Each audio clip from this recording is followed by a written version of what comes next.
나 여호와가 유다와 예루살렘 사람에게 이같이 이르노라. 너희 묵은 땅을 갈고 가시 등불 속에 파종하지 말라. 그 말의 의미를 4절을 말씀하십니다. 너희 묵은 땅을 갈아라 라는 말씀을 4절은 그렇게 설명하십니다. 유다인과 예루살렘 거민들아, 너희는 스스로 할례를 행하고 너희 마음 가죽을 베라. 묵은 땅을 기경하라 라는 뜻이죠. 마음의 할례를 행하고 마음의 가죽을 베라. 나 여호와께 속하라. 다시 보십시다. 너희는 스스로 할례를 행하고 너희 마음의 가죽을 베고 나 여호와께 속하라. 그렇지 아니하면 너희 행악을 인하여 나의 분노가 불같이 발하여 사르리니 그것을 끌 자가 없으리라.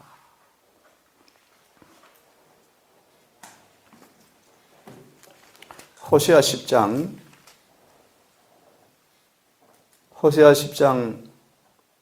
12절을 보시면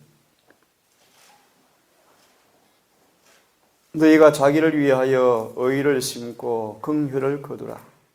지금이 곧 여호와를 찾을 때니 너희 묵은 땅을 기경하라. 마침내 여호와께서 임하사 의를 비처럼 너희에게 내리시리라. 묵은 땅을 기경하라. 한마디로 뭐라고 말씀할 수 있을까요? 회개하라. 회개하라. 히브리서 6장을 보시면 히브리서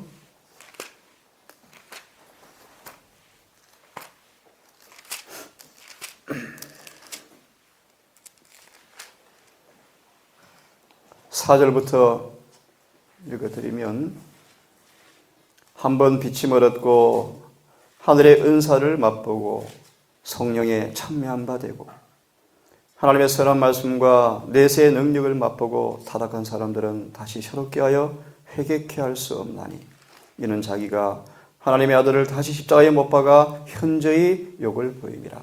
7절 땅이 그 위에 자주 내리는 비를 흡수하여 밭 가는 자들의 쓰기에 합당한 채소를 내면 하나님께 복을 받고 만일 가시와 엉겅퀴를 내면 불임을 당하고 저점에 가까워 그 마지막은 불사람이 되리라. 한 말씀을 들어보십시다. 갈라디아 6장을 보시면 갈라디아서 6장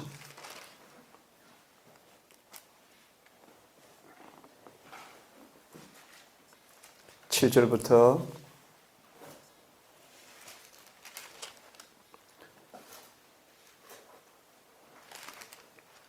'스스로 속이지 말라.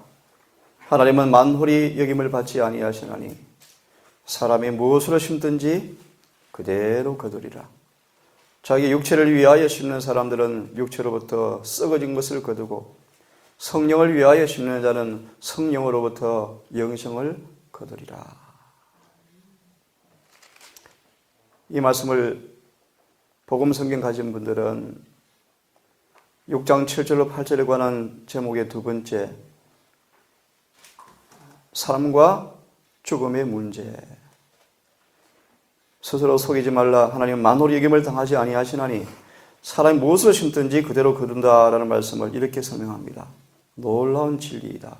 이것은 좌우의 날성금이다. 삶과 죽음의 이 문제가 전 인류 앞에 놓여 있다.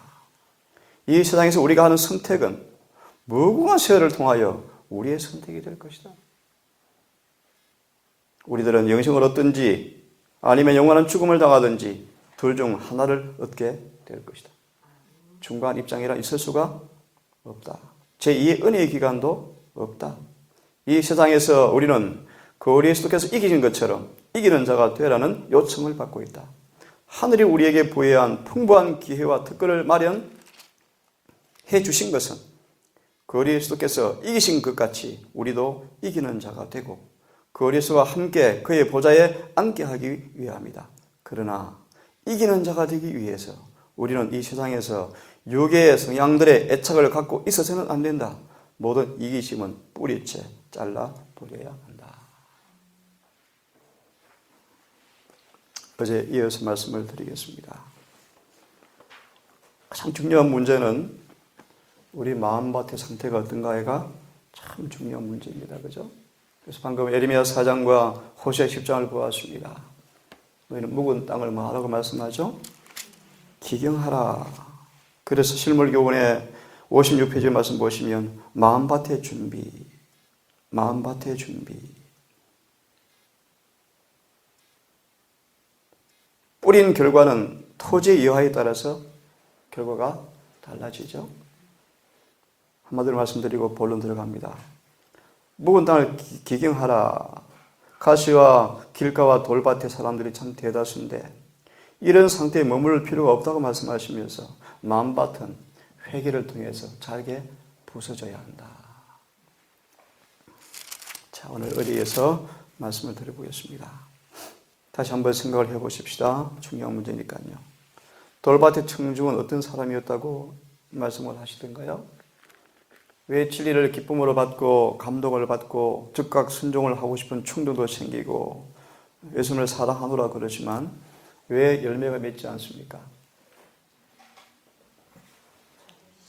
그들은 그들의 선한 욕망과 선한 포부가 있습니다. 그죠?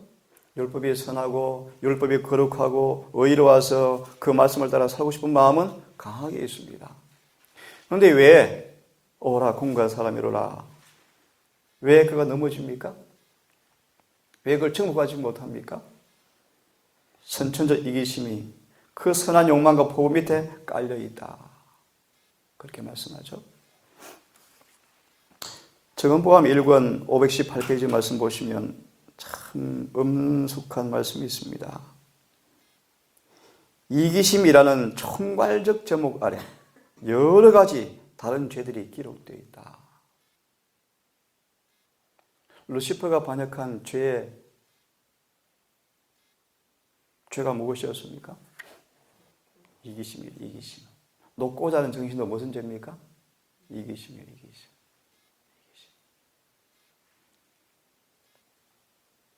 이기심이라는 총괄적 제목 아래 여러 가지 죄가 기록되어 있다. 그 다음에 매 줄마다 역시 제목이 붙어 있고 그 제목 밑에 각 이름에 사람 맞은편에 그 줄 안에 보다 경한 죄들이 기록되어 있다. 탐심이라는 제목 하에 거짓, 절도, 강도, 사기, 탐욕 이 기록되었다. 누가 과연 구원을 받을 수 있을까? 이 아침 저는 그런 부분을 좀 도와드리고 싶습니다. 이기심이 얼마나 큰 죄인지 왜 말씀을 드리는가? 돌밭의 청중은 진리를 사랑합니다. 선한 포부가 있습니다. 진리를 정말 살고 싶어 합니다. 그런데 안 되어져요. 왜 그렇다고요? 돌 때문에. 그럼 근본 문제가 뭔가? 이렇게 말씀하시죠. 이들은 죄가 얼마나 흉악한지를 깨닫지 못하고 있다. 그 부분을 잠시 같이 한번 말씀을 나누고 싶은데, 자, 나누기 전에 누가복음 4장을 좀 보시면, 누가복음 4장을 보시면 한번 펴보십시다. 24절을 보세요. 참 의미 있는 말씀이 기록되어 있는데요. 누가 4장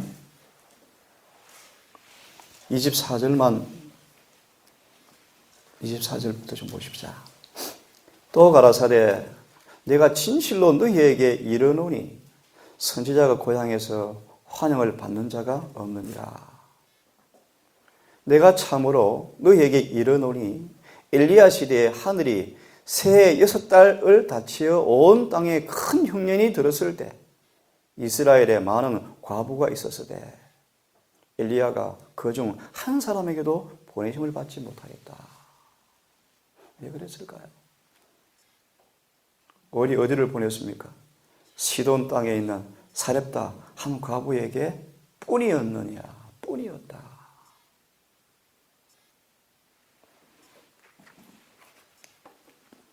이 말씀의 의미를 선지자왕 130페이지를 보시면 이렇게 설명이 되어 있습니다. 큰 흉년이 들었습니다. 근데 엘리야를 어디 보내지 못했다고요? 이스라엘 중에 있는 수많은 과부들이 있었지만 보낼 수가 없었다. 오직 한 사람, 시돈 땅에 있는 이방 여인 사르밧 과부에게 뿐이었다. 한마디로 말합니다. 과부는 마음속의 탐욕을, 이기심을 극복한 사람이었습니다. 자기를 사랑하는 정신을 극복한 사람이었습니다. 복음의 능력으로 이기심을 승리한 사람이었어요. 어떤 때입니까? 흉년이라 흉년. 흉년이었습니다. 흉년. 다 어려운 때였습니다. 볼까요? 130페이지 말씀 보면 오른쪽에 저 위에 말씀 보시면 여기서부터 보십시다. 단호한 견책의 음성이란 말의 두 번째 문단부터 봅시다. 이 여인은 이스라엘 사람이 아니었다. 그녀는 일찍이 하나님의 선민이 누리는 특권과 축복을 일찍이 누리지 못한 사람이었다. 그런데 그는 어떤 사람이었다고요? 하나님을 믿는 사람이었고, 특별히 중요한 말씀 395페이지 오른쪽 제일 위에 있죠. 자기의 길에 비추이는 모든 빛을 따라 산 사람이었다. 그죠? 못 찾았습니까? 395페이지 밑에 굵은 페이지에 오른쪽에 제일 위에 말씀이 있죠. 비록 이방인이었고 이스라엘 선민의 특권을 누리지는 못한 사람이었지만 이 여인은 어떤 사람이었다고요? 자신의 길에 비추인 모든 빛을 따라 산 여인이었다. 이방인이었는데 앞으로 이런 일이 벌어져요. 이런 일이 벌어져요.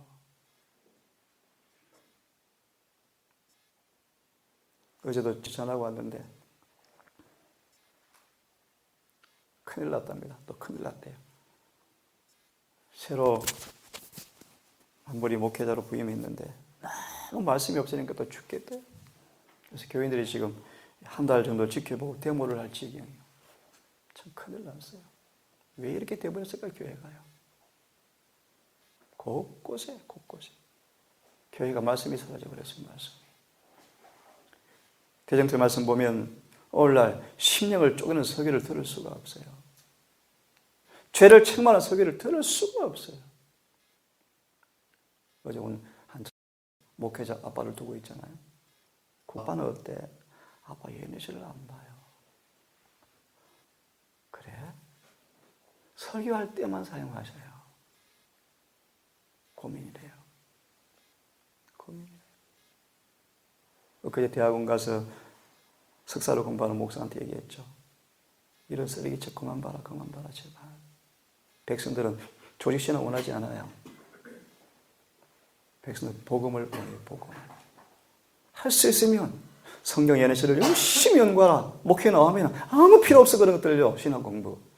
어떻게 죄를 회개하고, 어떻게 용서를 받고, 어떻게 거듭나고, 어떻게 죄를 승리하고, 어떻게 높은 표준에 올라가서 성령을 받고, 어떻게 구원받는 거. 이 진짜 복음을 원하지. 아무짝에 쓸모없는 신학 이론 원하지 않아요. 참 안타깝습니다. 자, 조금 다른 얘기를 드렸는데 왜 말씀을 드렸는가? 이 일이 반복될 거예요. 죄린 교회가 이렇게 놀라운 특권을 가지고 있지만 자리를 빼앗길 거예요. 이방 여인 보세요. 자, 근데 보세요. 그런데 이제 이스라엘 땅에 엘리야를 위해서 안전한 곳이 없게 되었을 때 하나님께서 엘리야를 이 여인에게 보내어서 그의 집에서 피신하게 만들었다. 저가 일어나 사르밧으로 가서 성문에 이를 때 한 과부가 그곳에서 나뭇가지를 줍는지라 이에 불러 가로되 청컨대 그릇에 물을 조금 가져다가 나로 마시게 하라. 저가 가지러 갈 때 엘리야가 저를 불러 가로되 청컨대 내 손에 떡 한 조각을 내게로 가져와라. 이 가난에 시달린 집에 심한 기근이 밀어 닥쳐 비참하게도 하잘 것 없는 음식마저도 끊어질 지경이었다. 은행에 돈이 많으면 헌금하는 거 쉽습니다. 쉬워요. 저도 개인적으로 도전을 받아요.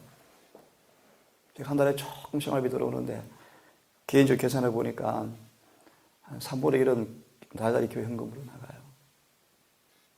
공과금이 한 또 많이 나가요.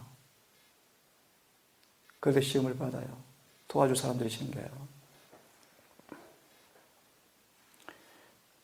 근데 저는 저 속에도 이런 소망이 있습니다. 이 과거처럼 이기심을征服하고 싶어요. 탐심을征服하고 싶어요. 굴복합니다. 그럼 신기하게 또 다른 방법이 또 와요. 또 와요. 최근에 제가 한 분에게 서약을 했어요. 저분 좀 도와드려야 되겠다. 다들 얼마를 줘야 되겠다. 근데 제가 또 너무 빠듯한데 어떡하지? 그래, 교회 돌아가 돈을 좀 도와줘야겠다. 근데 돌아가 돈이 없어요. 안 되겠다. 한 번 약속한 건 내가 지켜야 되겠다. 그래서 맹세를 딱 하고 실천을 했더만 또 그 돈이 또 들어오네요. 양쪽에 어디에서. 참 감사해요. 딱 그만큼 또 들어와요. 오해하지 마시고요. 우리는 매 시험 여인을 보세요. 하자끝 음식마저 끊어질 지경이었고 삶을 포기할 수밖에 없다는 두려움에 처해 있는 바로 그 순간, 그 시간 엘리야가 오므로 이 여인은 뭘 경험했어야 됩니까? 신앙 최대의 시험을 경험해야 됐다. 시대소망 1장 보셨습니까? 예수께서 오신 목적이 무엇입니까? 생명의 법칙이 뭐라고요? 자, 희생의 무아의 법칙이다. 주는 것이요, 주는 것. 움켜쥐는 게 아니죠, 그죠? 주는 거예요. 이게 하늘의 법칙이에요. 이기심은 움켜쥐는 거예요. 하늘의 법칙은 나누어 주는 거예요. 여인 다시 보십시오. 삶을 포기할 수밖에 없는 두려운 그 순간, 한 움큼의 밀가루마저도 이제 끊어지면 죽을 수밖에 없는 그 순간, 이 여인은 신앙의 최대의 시험을 받게 되었는데, 어떤 시험요? 하나님의 법칙에 따라 살 때, 하늘의 법칙에 따라 살 때 필요를 공급해 주시는 살아계신 능력을 체험하는 시험을 받게 되었습니다. 그죠? 그러나 무슨 궁지에서라도 그 여인은 마지막 떡 한 조각을 나누어 먹자는 낯선 사람의 요구에 응함으로써 그의 신앙을 증명하였다. 엘리야가 누구한테 갔습니까? 이런 여인이 예루살렘에 없습니다. 교회에 없어요, 교회에. 그래서 이방인 여인이 있습니다. 참 놀라운 얘기죠. 다시 말합니다. 돌밭의 청중은 자기를 사랑하는 사람들이에요. 그 죄가 얼마나 심한지를 깨닫지를 못해요. 이기심이 얼마나 큰 죄인지를 흉악성을 깨닫지 못하기 때문에 회개하지 않습니다. 하지만 겉으로는 참 좋은 신자들이에요. 그 밑에 말씀 보시면, 밑에 문단 말씀 보시면 밑에 이보다 더 큰 신앙의 시험을 요구할 수가 없다.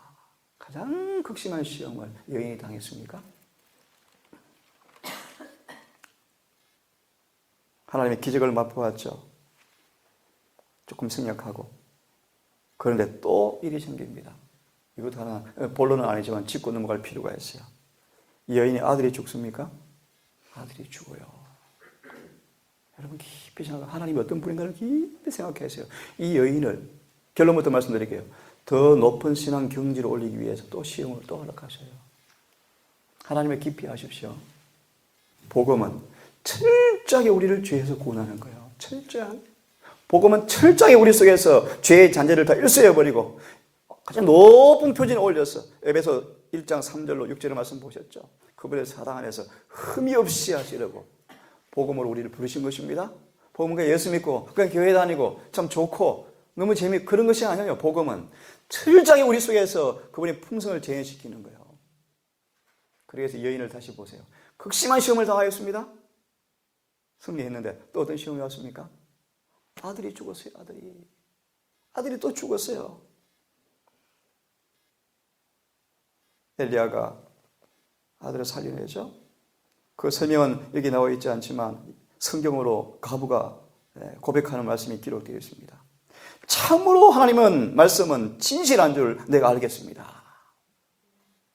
이렇게 말씀하죠. 이제야 당신은 하나님의 사람이요 당신의 입에 있는 여호와의 말씀이 진실한 줄을 아노라. 다시 말해 이 여인이 비록 받은 빛대로 충성하였고 그런 높은 수준의 사람이었지만 그는 좀 더 뭐해야 합니까? 신앙의 표준이 더 높으셔야 돼요. 그래서 그게 고백합니다. 이제야 당신 입에서 나오는 말씀이 진실한 줄 내가 아나이다. 신앙이 더 높아져야 돼요. 자, 또 우리 한 말씀을 좀 보겠습니다. 열왕기하 5장을 좀 펴십시다. 열왕기하 5장입니다. 오늘 이렇게 드린 까닭이 하나님의 뜻과 우리에게 있는 선천적 이기심, 그 죄가 얼마나 흉악한지, 하나님께 우리가 어떤 걸 원하시는지 좀 더 깊이 이해하시고 돌밭의 청중의 상태에서 벗어나서 묵은 땅이 기경되어지고 잘게 부서져서 씨가 자라고 열매 맺는 그런 사람 되도록 하기 위한 그런 일환으로 말씀을 좀 드립니다. 열왕기하 5장 27절을 한 분이 제가 읽겠습니다. 열왕기하 5장 27절 앞에 생략하고요. 그러므로 나아만의 문둥병이 내게 들어 내 자손에게 미쳐 영원토록 이르리라. 하나님이 참 이런 분이셔요. 아시는 것처럼 게하시가 탐심을 품었죠. 이기심을 품었죠. 22절에 보면 은 1달란트와 옷 2벌을 주라. 게하시가 시나산의 외투와 금 몇 조각 때문에 또 그제를 숨겼죠. 엘리사를 통해 주께서 슬프게도 선고하시는데 나만에게 있었던 문둥병이 내게 옮기겠고 내 자손에게 미쳐 영원토록 이르리라. 게하시가 그 앞에서 물러나오며 문둥병이 발하여 눈같이 되었더라. 죄의 문둥병, 이기심의 문둥병, 그죠? 이기심의 문둥병. 이 말씀을 선지자왕 250페이지를 보시면 선지자왕 250페이지를 좀 봅시다. 우리 마음밭이 갈려지지 아니하면 진리가 우리 속에서 열매를 맺을 수가 없습니다. 우리 속에 돌밭의 청중처럼 죄의 흉악함을 알지 못하면 회개도 일어나지 않죠. 그죠? 죄가 얼마나 흉악한지를 정말 깨닫기를 간절히 바라고. 자, 434페이지죠. 굵은 페이지 434페이지죠. 왼쪽에 위에서 하나, 둘, 네 번째 문단을 보세요. 엘리사의 종 게하시는 찾았습니까? 예. 엘리사의 종 게하시는 여러 해 동안 자기 주인의 필생의 사업을 특징지은 자기 부중의 정신을 개발시킬 수 있는 기회를 가졌다. 다시 말하면 이 게하시를 주님이 너무 사랑하시고 구원하시려고 누구 옆에 두셨습니까? 엘리사가 어떤 사람이었습니까? 자기 부중의 사람이었다. 한마디로 이기심이 없는 사람이었다. 그죠? 그 곁에서 뭘 보게 자라고? 나도 저 닮아야지. 그죠? 쉽게 말하면. 그래서 하나님 엘리사 게하시를 자기 부중의 그 정신을 개발시킬 기회를 가졌었다. 여호와의 군대 가운데 고상한 기수가 되는 것이 그의 특권이었다. 하늘의 최대의 선물이 오랫동안 그의 손에 미치는 곳이 있었지만 최대의 선물이 무엇입니까? 이걸 조금 어려운 용어로 말하면 그래서 의를 주는 거예요. 의를. 그분의 품성을 주고 싶어 그분께서. 그죠? 맞습니까? 최고의 관대한 정신, 이기심이 없는 자부정의 그 정신을, 그 마음을 게하시에게 주고 싶은 것이 하늘의 최대의 선물입니까? 맞나요? 그래서 누구 곁에 두셨어요? 엘리사 곁에 두신 거예요. 맞죠?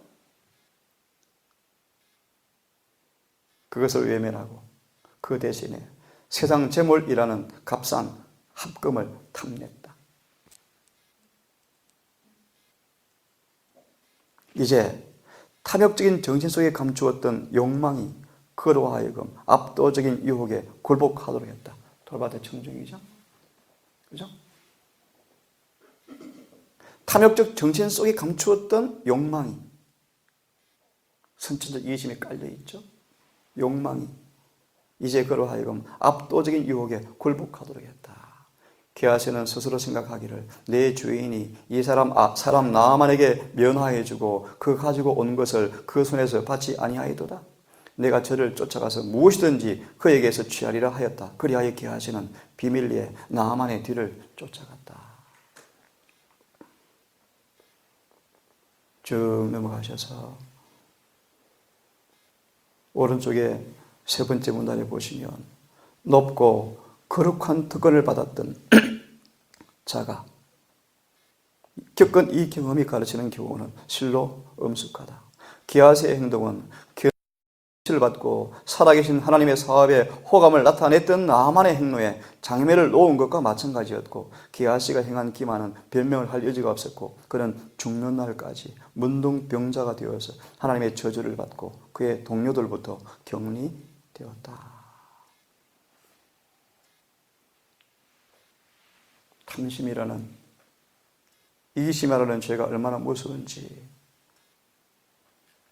하늘의 최고의 선물을 받을 특권을 가진 그에게 깔리는 욕망에 굴복하자 저주받은 문둥병 환자가 되어서 죽도록 고통 속에서 죽었습니다.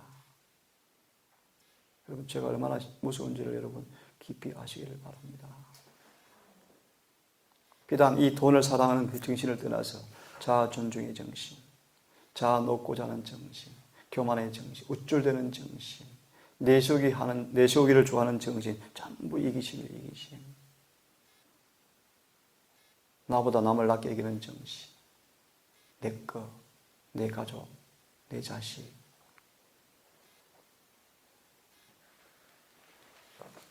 하나만 더 보고 마무리합시다. 여호수아 7장을 보시면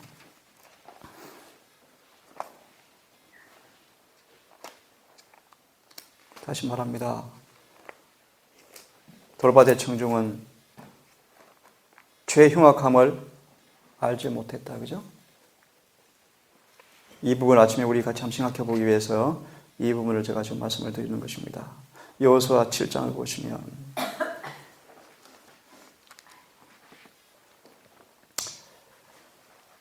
이 말씀은 참 중요한 얘기인데요. 여호수아 7장. 여호수아 7장을 보시면 아주 중요한 교훈이 많이 담겨 있는데 그건 놔두고요. 아간에 관한 말씀 하나만 좀 보겠습니다. 먼저 7장 11절을 먼저 보시면 이스라엘이 범죄하여 내가 그들에게 명한 나의 언약을 어기었나니 곧 그들이 바친 물건을 취하고 도적하고 사기하여 자기 기후 가운데 두었느니라. 참 이상한 말씀이 기록되어 있습니다. 미리 말씀을 드리면 죄는 누가 지었습니까? 아간이 지었죠. 아간이 지었는데 11절에서 여호수아가 뭐라고 말씀하냐 하면 이스라엘이 범죄했다. 이것도 깊이 들어가 보세요. 사실 아간이 죄를 지었지만 아간 속에 있는 탐심이 이스라엘 회중에도 있었어요. 하나님은 한 사람의 죄 때문에 사실은 그 화가 타인에게 미치는 걸 허락하는 분은 아닙니다. 그죠?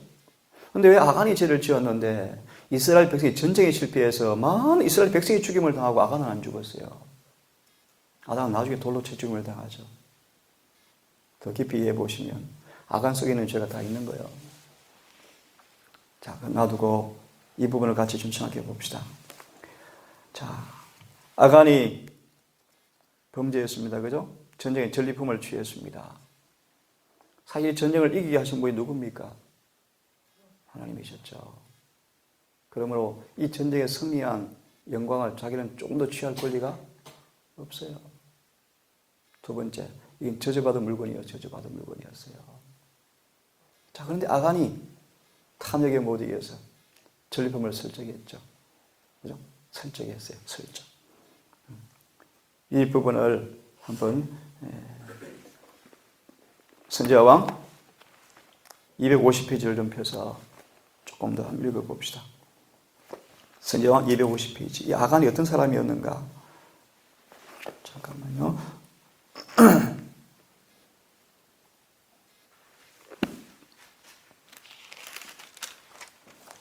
여기를 봅시다. 복음성경 주석을 좀 펴보세요.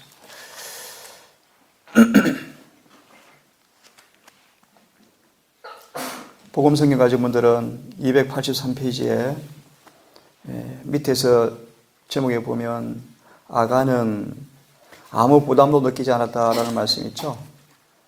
아간은 아무 부담도 느끼지 않았다. 찾았습니까? 한번 읽어봅니다. 아간이 매우 작은 일이라고 생각했던 것이 이스라엘의 책임 있는 사람들 앞에 큰 고통과 슬픔의 원인이었다. 하나님께서는 항상 이런 경우에 그의 백성들에게 진노하심을 나타내 보이신다. 하나님께서는 항상 이런 경우가 무엇입니까? 매우 작은 일이라고 했던 그 죄가 매우 하찮은 것이라는 죄를 지었을 때 항상 주님은 그 죄에 대해서 즉각 뭐 하셨습니까? 죄의 실체를 다 보여주셨어요. 결과를요. 죄는 정말 무서운 거예요. 계속 보면서 생각합시다. 백성들의 죄의 무게를 가장 예민하게 느끼는 사람, 그리고 주의 책망으로 인하여 영혼의 고통을 느끼면서 기도하는 사람은 그 일에 책임을 가진 사람인데, 죄인인 아간은 그 일에 책임을 하나도 느끼지 않았다. 그는 그 일을 매우 차갑게 취급하였다. 우리는 그가 괴로움을 느꼈다는 의미가 담긴 말을 한마디도 찾아볼 수가 없다. 무슨 뜻입니까? 백성이 죄에서 지금 전쟁에서 실패하고 울부짖고 있습니다. 여호수아는 옷을 찢고 고통스러워합니다. 우리 중에 죄 때문에 전쟁에서 실패했다. 그런데 진작 고통을 느끼게 할 아간은 뭐 합니까? 그걸 심상히 바라보면서 고통을 느끼지 않고 있다. 예민하지 않고 있다. 다른 말로 왜요? 죄의 무감각, 죄의 흉악성을 알지 못하고 마음이 강팍한 이기심이 그를 지배해버린 상태에서 죄의 참 성질을 알지 못하고 있는 그의 모습을 이야기하는데, 백성들 위에 하나님의 불쾌하심을 가져오게 한 것이 나의 죄 때문입니다 라고 말한 아무 증거가 없다. 우리가 전쟁에서 패배한 것이 내가 금덩어리 하나와 시날산의 외투 한 벌을 훔쳤기 때문이라 라는 것이 있는 일인가? 라고 물어보지도 않았다. 그는 죄의 고백과 영혼의 겸비로 잘못을 옳게 바로잡아 보려는 아무런 생각도 하지 않았다. 왜 그랬을까요? 그 다음 말씀만 읽고 아침 마무리합시다. 넘어가시면 7장 21절.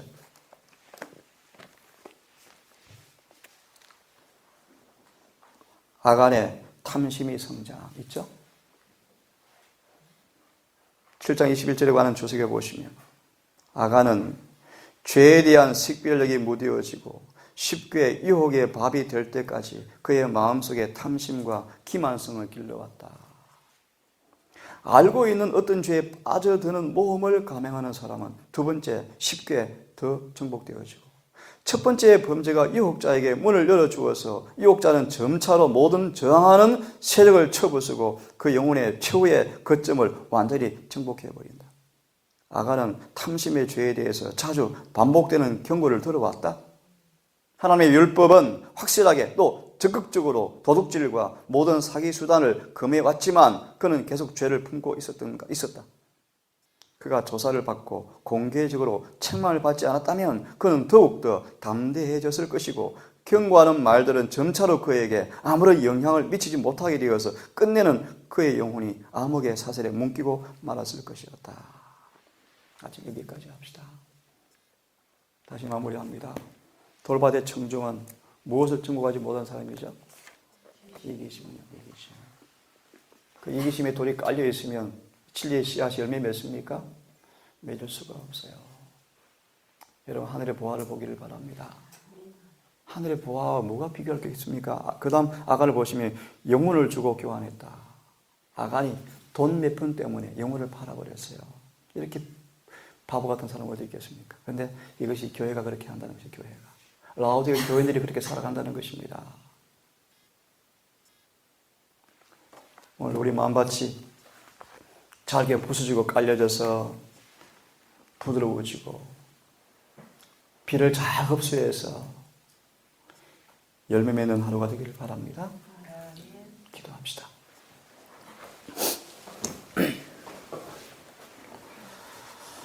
하늘에 계신 아버지, 우리의 눈이, 우리 마음의 눈이, 우리의 귀가 할례를 받고 안약을 발라보게 하셔서 하나님께서 보시는 것처럼 우리의 죄를 보게 해주셔서 주님께서 십자가 위에서 심장이 터져 죽어가시는 고통을 당한 것처럼 죄에 대한 흉악함을 깨닫게 하셔서 회개하기를 원합니다. 우리 마음밭이 잘게 부서져서 하늘의 비를 흡수하고 진리가 아무런 방해 없이 뿌리를 깊이 내리고 자라서 오늘 우리 보았던 사르밧 갑옷처럼 엘리사처럼 가장 놀라운 선물인 자부정의 법칙, 하늘의 생명의 법칙, 사랑을 배우고 담고 우리 안에 죄의 잔재가 다 사라지고 마귀 형상이 다 제거되어지고 주님의 거룩한 품성으로 재현되어지는 그런 복음을 경험하기 원합니다. 우리를 오래 참으시고 끊임없이 우리에게 피를 허락하시고 끊임없이 은혜를 주셔서 오늘까지 생존케 하신 것을 감사합니다. 늦기 전에 혹 우리가 돌밭에 청중이거든 이 상태에서 벗어나서 사라밧 과부처럼 그런 경험의 사람 되기를 원합니다. 오늘도 이 일에 서로 기도하게 하시고 서로 근거하게 하시고 서로 간절히 중보기도 하게 하시고 주어진 빛대로 사는 하루가 되게 하여서 이 동산교회가 이 복음의 실증자가 되어서 만 사람 앞에 이것이 복음이라는 사실을 입술이 아닌 모습으로 증거하는 교회가 되게 해 주시옵소서. 이 모든 말씀을 우리 구주 예수님 이름 의지하여 기도 올리옵나이다.